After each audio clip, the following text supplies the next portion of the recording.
Hello, everyone. I am Matt Williamson. How's everyone doing? Happy draft week. Best week of the year? Well, not really. Thursday's the best day of the year. Thursday, Friday, Saturday, of course. As is the opening days of free agency. Love it. Probably like those days more than any weekend of football of the year, to be very honest with you. So, doing a little different spin here for draft week is outlier prospects for me. I went through Dane Brugler's The Beast, which you can get on The Athletic. He does phenomenal work. I know Dane reasonably well. His draft guide's awesome. But he has his ranks. And what originally I was going to do was, let's say, running back. The Steelers don't need a running back. I don't think they'll draft a running back. But is there a guy that at one point you say, he fits so well, I want him to be a Steeler, it's late, she fell more than I expected, I got to grab him. And that would be even more likely, I would say, if there's a trade down. You end up with an extra pick or two, and your needs are handled or at least addressed, and you say, well, we got a little cherry on top here. I didn't expect that running back to be there. That's the guy I loved, blah, blah, blah. But then I start going through, and I mentioned Dane just because he has a list and I just didn't want to miss any players. But I decided I was going to pick one at every position and even spots that the Steelers need and will draft. But I wanted to pick a player at every position that I would love to get here, but they're the cherry on top. They're kind of an outlier. And I'm going to start with Spencer Rattler amongst quarterbacks. Now, he's a little small. He's just over 6 feet tall, but he's well built. He has a little bit of that Baker Mayfield thinks he's a better athlete than he is syndrome, but he is tough. He is a high-level arm talent. He's really good in the pocket and feels things. He's experienced. He's grown up apparently quite a bit from, when he was top recruit in the country nonsense and all that. And I guess he used to be kind of an entitled player. Now, I say he's an outlier for the Steelers because I think once you signed Allen as your number 3, told you a lot that, hey, Allen's not particularly good, but he doesn't need much. He is what he is. He's a 3. You don't have to give him a ton of training camp reps because those are going to go to Fields heavily as well as Wilson. As your starter. These are 2 new guys. So if to draft a Spencer Rattler, you'd really have to divide labor up more than you want. It would take away from your 2 serious projects. And I call Wilson a project at this stage of his career as well as Fields. Those guys need tons of preseason snaps and training camp snaps. So I think once they signed Allen, you don't invest in a quarterback. But every prospect has a price, as I mentioned. And if he would fall, I'd love to grab him sometime. I don't think it's going to happen, folks. I came up with 2 running backs that kind of fit the mold too. Ray Davis from Kentucky. He's going to get drafted. When I say high, I mean like 5th round. But boy, he is 5'8.5", but he is a bowling ball. He's almost 25 years old. He's 24 and a half. He's bounced around. He has an insane background. Really difficult upbringing. One of 15 children. And he runs like it. He is so physical. He might not last in the league long at his age and all that, but he's going to be on my fantasy team sooner than later. I just love his style of play. He'd fit in here tremendously. But another name I wanted to tell you guys about at running back is small school guy, Troy. You might get him in the 6th or 7th round, and his name is Kamani Vidal. He's just under 5'8", but he's also a bowling ball. Ran a 4.46. You know what he reminds me of? He reminds me of Jaylen Warren. So if you could get this guy in like the 6th round, he might be your number 2 next year, or before you know it. People don't last at that position all that well in terms of, sticking around and, all that type of thing. And just their ability to stay in the field, I guess, and in the length of their careers. Now, we know wide receivers going to get addressed, maybe even take 2 of them. So some of those positions that we've hit hard, I didn't want to talk about a lot. But there's one player I do. Alabama, Burton from Alabama. He has off the field stuff. Now, go Google it. It's concerning. Have the Steelers ever dealt with wide receivers that are high maintenance or off the field stuff? They sure have. And Mike Tomlin's handled it pretty well all in all. And this guy is really talented.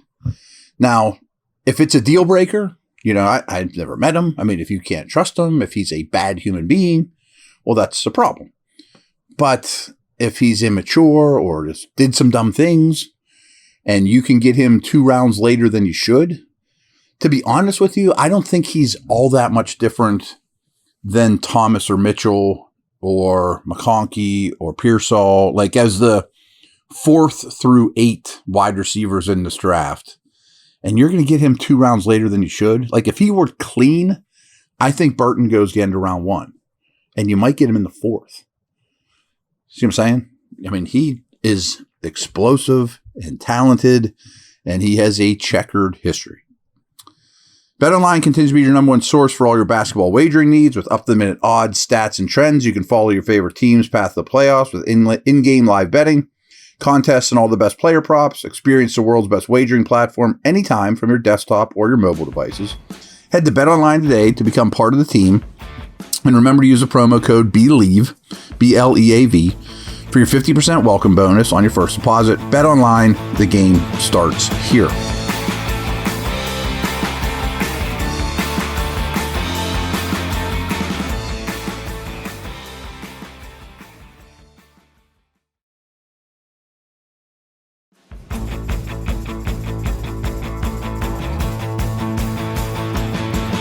Okay, so tight end's another one of these positions that after they sign Pruitt, they're probably done. It's a pretty full room.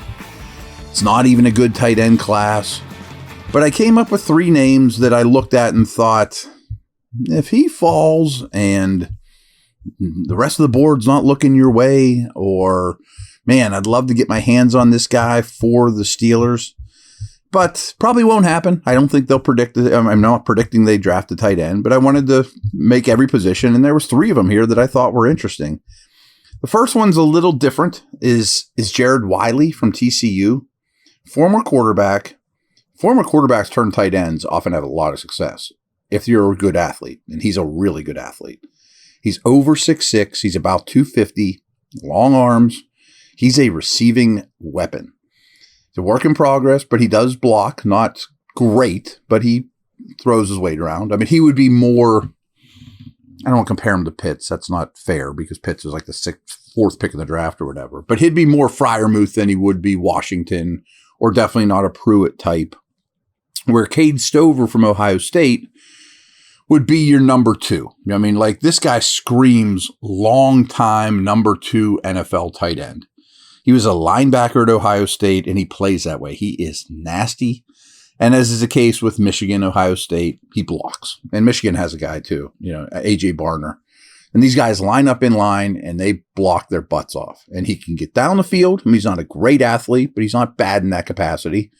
Better than a Jesse James or, guys like that we've had here in the past as a number 2. I think he's going to stick in the league a long time. And then another guy is Tip Raymond from Illinois. He's just under 6'5". He's 271 pounds. Like this is a big inline Y in kind of the Washington mold, but he tested great. Those are the guys I take chances on. A lot of these mid-round tight ends that hit, and there's a lot of them, were really good testers that were kind of just misused or didn't quite grow into their paws yet, at the college level. That might be Tip Raymond this year. You'd love to have him sitting around for a season until the time comes. Some offensive linemen. There's a theme here, and I've been doing a lot of homework on this. The first name I want to bring up, though, is Zach Zinter. He's a guard from Michigan that probably will not play this year, but he would be one of the best pure guards in this draft. The Ravens drafted a dude similar to this, Voorhees from USC last year, and now he's going to start in year 2. He had to redshirt the entire season. They got him 2 rounds cheaper than you should. Same would be true for Zinter. Maybe he could learn center in the process. Who knows? But Daniels is a free agent, and I'm just saying if you can get talented Michigan linemen a year cheaper because you ended up with an extra pick, Zach Zinter would be a guy I'd love to be here. But as I said, there's a theme. So I've been doing a lot of homework on what people think guards that could play center. And I know everyone's going to be like, that's what they tried with Kendrick Green. It could never work again. Never in 1,000 years. It's never happened. Steelers screwed it up once. Kendrick Green's to blame. We're never going to do that again. We're just taking centers. Well, that's dumb, folks. I mean, Green didn't make the switch. Okay. It's not as hard a switch as you think. If you're smart and you're tough and you learn how to snap, it's a little different, but you can manufacture centers. You can find linemen and turn them into centers. I could name a bazillion examples. But the ones that come to mind that are going to be day 2 type picks, I always talk about McCormick from South Dakota State. Pooney from Kansas is another one. Haynes is a really good player from UConn who's probably a 2nd-round pick. And Beebe looks like a pure guard, but he has really short arms and he's very athletic. So I hope they're doing their homework on these guys. Do they have any center history? And some of these guys do. Are they willing and excited to make the switch? I know some of these guys are, from all accounts. So, you got to get creative. That's all I'm saying. Speaking of creative, this one's a little crazy to me, is Houston Christian's last name is Hunt. I'm scrolling here. I apologize. I went past my list. He is a safety at Cornell that turned into an edge defender at Houston Christian, a tiny school. And folks, he's a year away from being a year away if he ever becomes a year away. I mean, he is a project. Jalix Hunt. But he is also really athletic, really explosive, really fast. Now, you're starting to hear some buzz from the draft nicks out there that this guy could go as high as round 3. No thanks. I mean, I'm out on that. I mean, if he's going to go in round 5, which is where I think he could go, and with these kickoff rules, he could be a demon for you there. And he'd be your 4th edge defender behind Herbig and just learn, Might be something there. Smart dude from Cornell that was a safety and is a safety-like athlete. Defensive tackles. Hall from Ohio State. Now, I feel like I pigeonhole myself and I feel old when I do it, that the Steelers only want 3-4 ends that are 6'4" with long arms or nose tackles that look like Joel Steed or Casey Hampton. Well, the league's changing very quickly. You're in nickel and dime a very high percentage of the time. You don't have that 3-man defensive line out there all that often, although the Steelers use their base more than most teams, although I'd like them to get away from that. We've talked about that. And Hall doesn't fit a 3-4. Dick LeBeau does not want Hall. But he also wouldn't want Liao. I don't think he'd want Ogunjobi. I mean, so there's recent examples of upfield 3-technique defensive tackles that the Steelers have invested in. And Hall, to me, can get swallowed up against a run, but he's athletic, he's explosive, and he makes plays behind the line of scrimmage, and he can rush the quarterback. So, in the 3rd round, use him situationally. Just a name that I'm kind of excited about. I mean, I don't know if they'd go down that road or not. I've even talked about Johnny Newton in the 1st round being that guy, but being a really, really good one. Is a much better, younger version of Ogunjobi worth the 20th pick in the draft? Kind of is. At linebacker, I didn't have a great one, but Washington's Olafusho, Ulofosio, is a mature, experienced. You're going to hear that a lot in this draft, by the way. This draft is obscenely old. I mean, there are so many 23, 24-year-olds. Next year, that's supposedly going to be a thing of the past, all the COVID stuff, etc. But this guy has been around the block, but he's tough. He's very athletic. Maybe he's hit his ceiling because he has played so much or been around so long. But again, he would be a demon on kickoffs and special teams. I would hope he would immediately push Mark Robinson as kind of a better version of the prospect Mark Robinson was in the 7th round. So a linebacker like that, and I probably could have given you 8 names of athletes, raw, special teamers. Maybe they develop, maybe they don't. Maybe they wash out, but you get them cheap. I'm going to go safety, and I'm going to finish with corner. So my safety that I'm falling in love with more and more is Taylor Demerson. This guy's a good player, and he's not huge. He's not really your prototypical free, your prototypical strong. He's very athletic, a little undersized, but not small. I mean, he's got some width and thickness to him. Really athletic, takes the ball away, playmaker. But I think what the key is with the Steelers, he would probably be your starting slot at 5'10 and a half, 197. Ran a 4.41. Jumps are fantastic. Dadrian Taylor Demerson from Texas Tech. That's a guy I might consider in the third round and say, well, that's how I'm handling nickel corner, because he might be able to do all those things for you. It certainly can handle the too high stuff, normal safety stuff.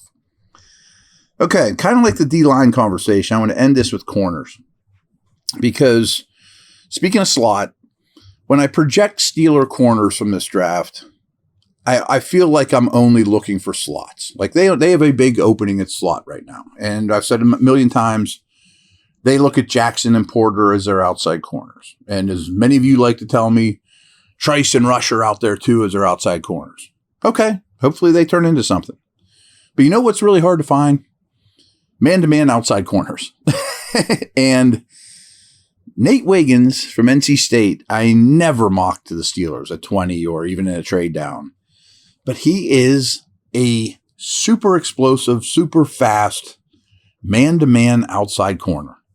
And you can never have enough of those guys. I mean, he might be the best man coverage corner in this draft. That's a really hard thing to find. Now, along those lines, TJ Tampa would probably be a second-round pick for the Steelers. And he is long. I mean, these guys are big corners. Wiggins isn't huge. But the guys I'm going to talk about from here on out are all look like Porter or Trice or one of these type of dudes. Tampa didn't run great, but he plays a lot of man. He reminds me of Joey Porter Jr. because as you watch his tape at Iowa State, they throw at him less and less throughout the year. He ran a 4.58. I want to double check. He's about 6'1". He's not as good as Porter, but he plays that way. He's hard to throw around. He's physical. Consider him. I mean, he's an outside corner. Now, the other two are Kyrie Jackson from Oregon and Cam Hart from Notre Dame. And both of them are just huge outside corners. They would not be early picks for me. I mean, I wouldn't take either one probably on day 2. But to count on Trice and Rush and maybe even Jackson might be foolhardy. You know what I mean? Like, is that really smart? If you can get another outside corner with length that wants to play man coverage and be physical, they just don't grow on trees. I just don't think you turn your nose up at those players. So my hunch is all these players I mentioned today, none will be Steelers. Like we could, we're going to run out of time real quick between now and Thursday, but I could definitely do a podcast of here's 12 guys that I think will be really in the mix for the Steelers. And we've had that conversation a lot too. And their visits had something to do with that, of course. But this is kind of the opposite. These are the outliers. Like if they make a weird pick that doesn't quite add up, it might be one of these dudes. Like, man, they had an extra 5th round pick and that running back was too good to pass up, or that tight end was too good to pass up, or Zach Zinter, the guard from Michigan. Let's just grab him for another day. Value stuff. All right. Take care. Happy draft week.